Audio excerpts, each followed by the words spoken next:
My people, there is a growing concern that as we speak, His Excellency Atiku Abubakar wants to join NDC, Nigerian Democratic Congress, the new party. And it's also very obvious that 17 House of Rep members dump ADC for NDC. Kwankwaso's defection and Obi's defection has caused massive defection to NDC. And also in the news, NDC elect state party leaders as Obi and Kwankwaso joins the party.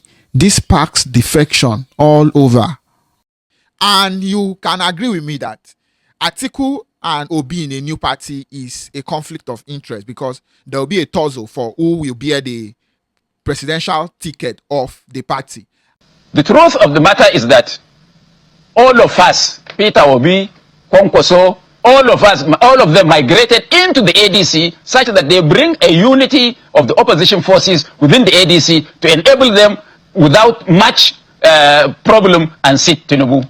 Unfortunately, there are this insinuation that the APC and the government, in fact by extension Tinubu, use the courts to scuttle the opposition.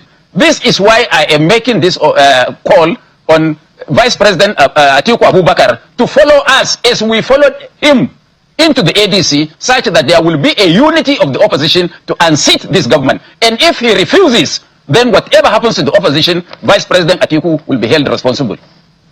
I didn't get that clearly in just a moment, but in closing, you just wanted clarity. The clarity is that all the political gladiators are now in the ADC, and if anybody is outside, as Kwankwaso was outside in the ADC and he was persuaded to come in, so we are also pleading with Vice President Atiku Abubakar to come into the NDC such that we can consolidate again and remove the incumbent government.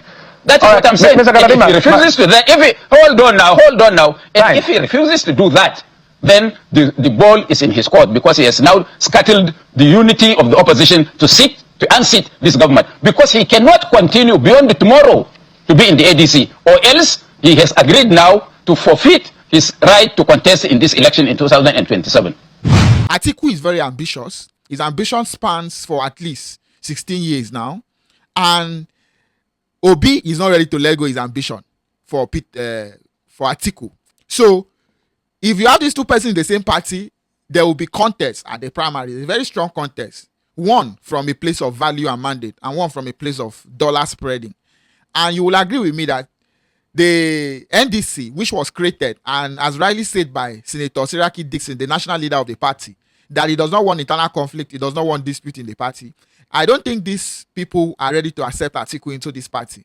One of the secrets or move they can make is to rightly quickly zone the presidential, because there is freedom of association of party. So they cannot stop Atiku from joining any political party of his choice.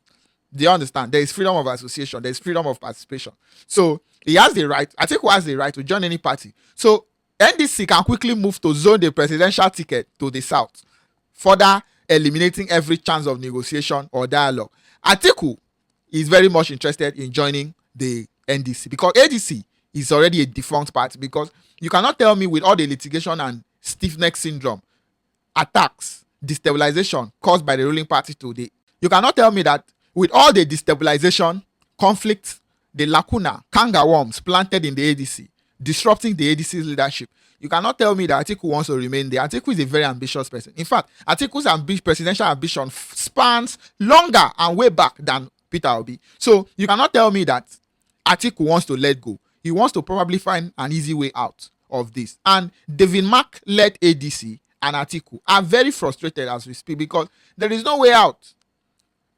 There is no way out of where they are. INEC does not still recognize them. And even if there is a subsisting court order that the status quo of the caretaker committee of David Mark remains, you would agree with me that APC, the ruling party, has put ADC in a box.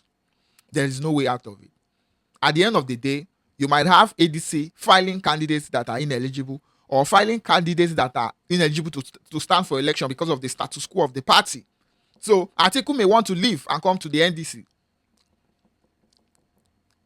So if the national chairman of the NDC, the national leader, His Excellency Senator Seraki Dixon, if the internal political structure of the NDC, because Peter Obi joined first, are smart enough, they might move to institute a zoning system such that Atiku will be frustrated. They can decide to zone the presidency to the southeast, to make sure that Atiku does not have any chance of joining the NDC.